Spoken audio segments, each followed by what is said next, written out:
আপনি যদি একজন অসহায় মানুষকে তার সরলতার সুযোগ নিয়ে, তার দুর্বলতার সুযোগ নিয়ে তাকে আপনি অনেক দুঃখ যন্ত্রণা কিংবা অনেক যাতনা দিচ্ছেন, তাকে ধাক্কাইতে ধাক্কাইতে আপনি তার পিঠটা দেওয়ালে ঠিকই ফেলছেন, কিন্তু সে সোজা সরল কিংবা অসহায় মানুষ, কিন্তু সেই যে এত ভয়ঙ্কর হয়ে যাবে সেটা আপনি কল্পনা করতে পারবেন না।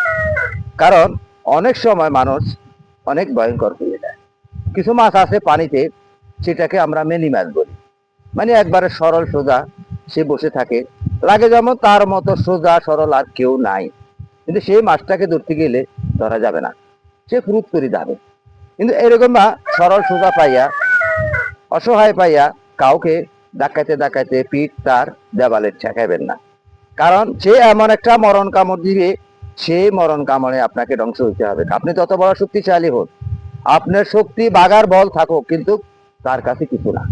যখন সে ক্ষিপ্ত হয়ে যাবে, তা আপনার ধাক্কা খাইতে খাইতে, আপনার যাতনা খেতে খেতে, আপনার অপেক্ষা অবহেলা খেতে খেতে যখন তার পিঠ দেওয়ালে থেকে যাবে, তখন সে আপনাকে আঘাত করতে বাধ্য হবে, সে আপনার উপরে আক্রমণ করতে বাধ্য হবে।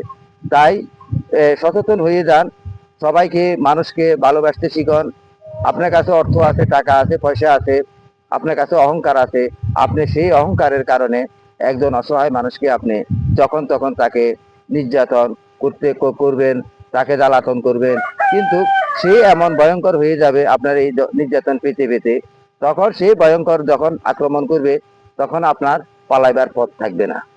তাই তাড়াতাড়ি শুধরিয়ে যান এবং মানুষকে ভালোবাসতে শিখুন। মানুষের ভালোবাসার মাধ্যমে আপনি সবকিছু অর্জন করে নিতে পারবেন। আশা করি বুঝতে পারতেছেন।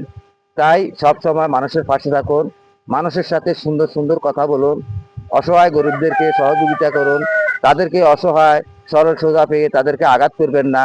কারণ এই এই এই রঙিন পৃথিবীতে আপনিও চলে যেতে হবে, আমাকেও চলে যেতে হবে, আমাদের সকলকে কিন্তু মৃত্যুর স্বাদ গ্রহণ করতে হবে। আশা করি কথাগুলো বুঝতে পারতেছেন।